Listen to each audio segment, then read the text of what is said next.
पिछले हफ्ते मेरे डीएम में एक 22 साल के लड़के ने अपनी कहानी लिखी।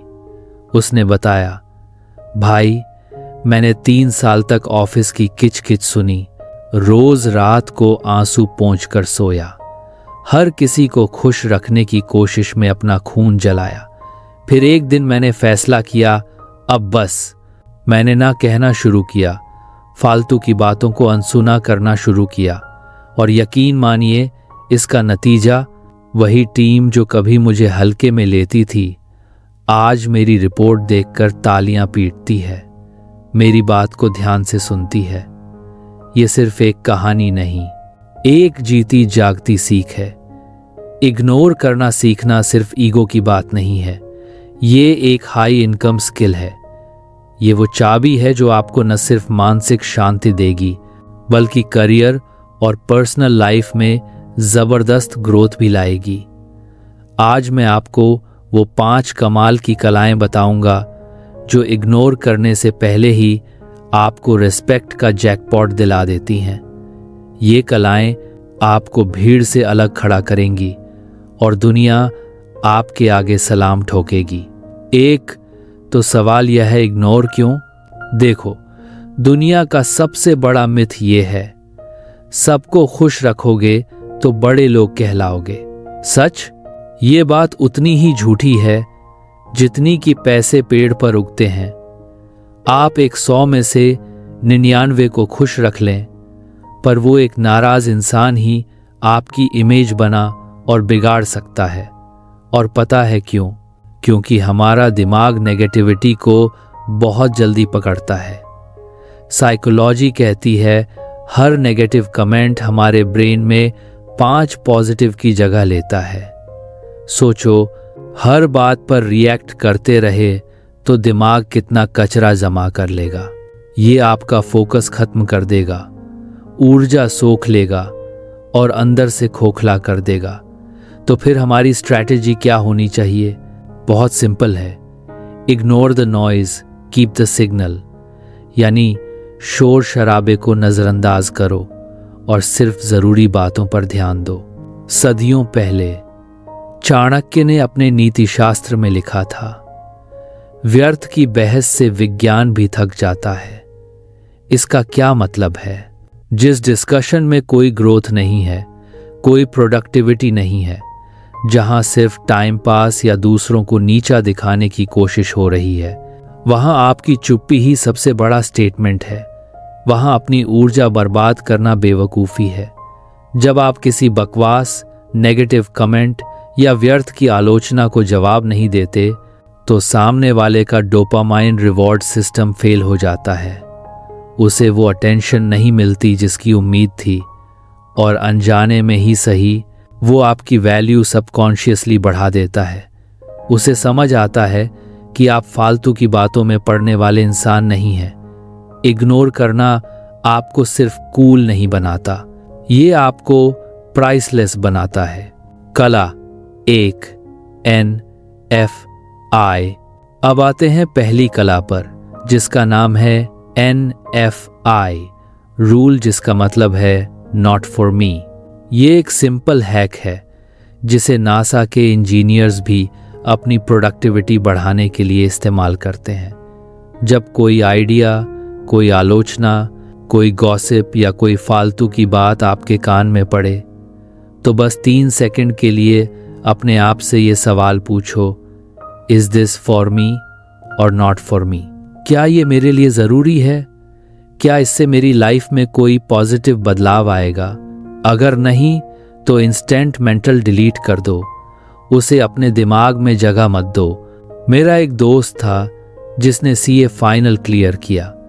उसने मुझे बताया, मैं हर दिन 2 घंटे रिश्तेदारों के ताने और दोस्तों की फालतू की बातों को NFI फोल्डर में भेज देता था। रिजल्ट, मुझे हर दिन अपनी पढ़ाई के लिए एक्स्ट्रा 2 घंटे मिल जाते थे, और उन्हीं 2 घंटों ने मुझे सफल बना दिया। सोचो, अगर आप भी अपनी जिंदगी से ये नॉट फॉर मी बातें हटा दें, तो कितना समय और ऊर्जा बचा सकते हैं। इसे आज ही ट्राई करो। कल से जब भी कोई फालतू का व्हाट्सएप फॉरवर्ड आए या कोई अनचाही सलाह मिले तो बस अपने दिमाग में N5 टाइप करो और उस चैट को आर्काइव कर दो या उस बात को अपने दिमाग से बाहर कर दो। इसे लगातार 21 दिन तक करो। हमारा ब्रेन आदतें बनाता है। 21 दिन की प्रैक्टिस से ब्रेन की रेटिकुलर फॉर्मेशन नया ग्रूव बना लेती है और आप ऑटो पायलट पर इग्नोर करने लगते हो। ज्यादा सोचना नहीं पड़ता। याद रखना, इग्नोरेंस एक मसल की तरह है। जैसे जिम में मसल्स बनाने के लिए रोज रेप्स चाहिए होते हैं, वैसे ही इग्नोरेंस की मसल को मजबूत करने के लिए रोज प्रैक्टिस चाहिए। कला 2, पावर ऑफ मिसिंग आउट। आजकल एक शब्द बहुत चलता है, FOMO, fear of missing out. हर चीज में शामिल होने की होड़, हर इवेंट में जाने की इच्छा, हर खबर पर नजर रखने की कोशिश। लेकिन मैं आपको फोमो नहीं बल्कि पोमो सिखाऊंगा, पीस ऑफ मिसिंग आउट। हाँ, आपने सही सुना, छूट जाने में भी शांति होती है। हार्वर्ड बिजनेस रिव्यू का एक डेटा बताता है कि जो लोग हर हफ्ते जानबूझकर एक वैल्यूएबल अपॉर्चुनिटी को मिस करते हैं, वो लॉन्ग रन में 37% ज्यादा प्रोडक्टिव रहते हैं। ये अजीब लग सकता है, पर इसके पीछे गहरा मनोविज्ञान है। कैसे? जब आप जानबूझकर कुछ मिस करते हैं तो आपकी बैंडविड्थ प्रीमियम हो जाती है।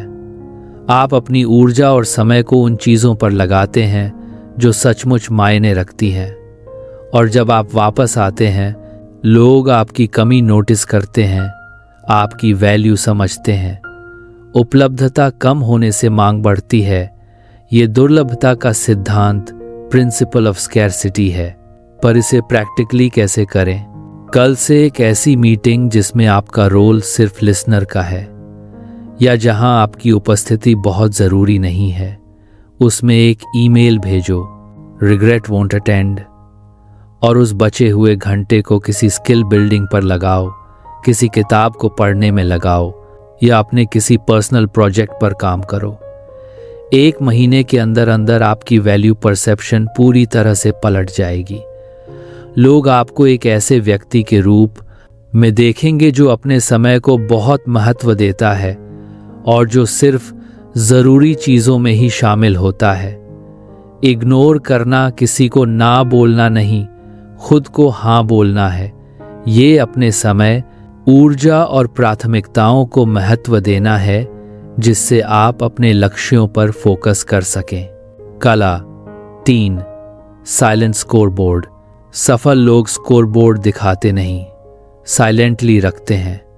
उनकी उपलब्धियां ढिंढोरा नहीं पीटती, उनके काम खुद बोलते हैं। हर छोटे कमेंट का जवाब देने या आलोचना पर सफाई देने से ब्रेन रिवॉर्ड केमिकल हिट लेता है।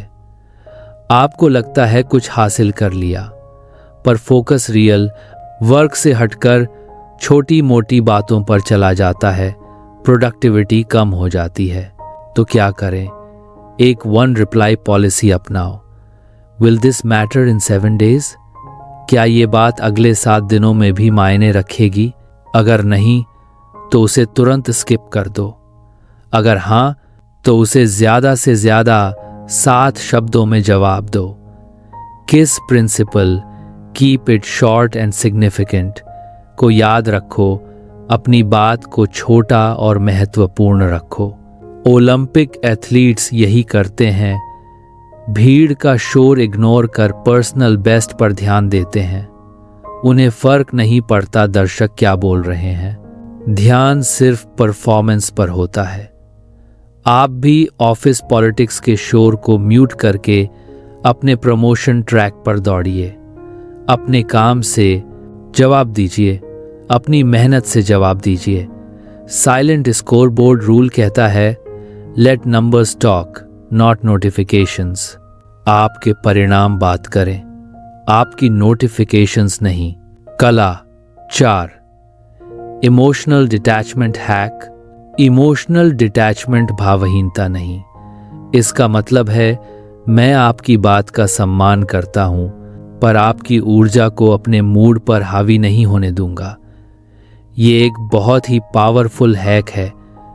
जब कोई आपको इग्नोर करे या बुरा लगे तो 10 सेकंड का स्कैन करो। मुझे अनादर महसूस हो रहा है, ठीक है, नोटेड, फाइल क्लोज्ड। इमोशन को लेबल करो, उसे नाम दो। ब्रेन स्कैन स्टडीज बताती हैं कि फीलिंग्स को नाम देने से एमिगडाला शांत हो जाता है, जो इमोशंस कंट्रोल करता है, और फिर उस एनर्जी को तुरंत किसी माइक्रो टास्क में रीडायरेक्ट कर दो। शायद एक ग्लास पानी पी लो, शायद एक ईमेल लिख दो, या अपनी डेस्क को थोड़ा साफ कर लो। डिटैचमेंट सप्रेशन नहीं है, बल्कि रीडायरेक्शन है। आप उस नेगेटिव एनर्जी को दबा नहीं रहे, बल्कि उसे किसी प्रोडक्टिव चीज में बदल रहे हो। एक प्रो टिप दूं? रोजाना 5 मिनट के लिए वर्स्ट केस मूवी इमेजिन करो। सोचो कि अगर सब कुछ गलत हो जाए तो क्या होगा। ब्रेन को ये कंफर्ट मिलता है कि आप हर स्थिति के लिए तैयार हैं। इससे रियल टाइम में इग्नोर करना बहुत आसान हो जाता है। आप मानसिक रूप से मजबूत बनते हैं। बचाई गई emotional bandwidth is equal to पाई गई क्रिएटिव बैंडविड्थ है। कला 5, रिस्पेक्ट रिफ्लेक्स।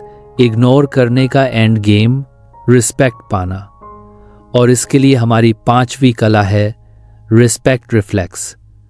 जब आप किसी सिचुएशन को जानबूझकर इग्नोर करते हो, किसी फालतू की बहस से खुद को दूर रखते हो, तो तुरंत किसी वैल्यूएबल व्यक्ति को एक जेन्युइन कॉम्प्लीमेंट दो। कुछ ही हफ्तों में लोग आपके आसपास सुरक्षित महसूस करेंगे। उन्हें लगेगा आप ऐसे इंसान हैं जो छोटी मोटी बातों में नहीं पड़ते, सिर्फ जरूरी चीजों पर ध्यान देते हैं। यही सेफ्टी एक रिस्पेक्ट फैक्ट्री की तरह काम करती है। याद रखना, रिस्पेक्ट की मांग नहीं की जाती, उसे सप्लाई किया जाता है। जब आप अनावश्यक बहसों को इग्नोर करते हो, तो आप अपनी वैल्यू की सप्लाई को दुर्लभ बनाते हो, और जब कोई चीज दुर्लभ होती है तो उसकी डिमांड ऑटोमेटिकली बढ़ जाती है। दुनिया आपको सलाम इसलिए ठोकेगी क्योंकि आपने शोर नहीं, बल्कि वैल्यू की कमी क्रिएट की है। आपने खुद को मूल्यवान बनाया है। तो अगर इस वीडियो ने आपको एक भी इंसाइट दी है, तो कमेंट में N5 टाइप करना ये रिमाइंडर होगा कि आपने शोर रिजेक्ट कर दिया है, और इसे उस दोस्त के साथ शेयर करो जो हर छोटी बात पर रिएक्ट करता है, हर बात दिल पर ले लेता है। उसे भी सीखने में मदद मिलेगी। दिल की स्टोरीज को सब्सक्राइब करना मत भूलना। अगला वीडियो होगा ना कैसे कहें जिससे रिश्ते खराब ना हों। तब तक के लिए स्मार्टली इग्नोर करो, जोर से जियो, और दुनिया को अपनी रिस्पेक्ट की खुशबू से दीवाना बनाओ। धन्यवाद।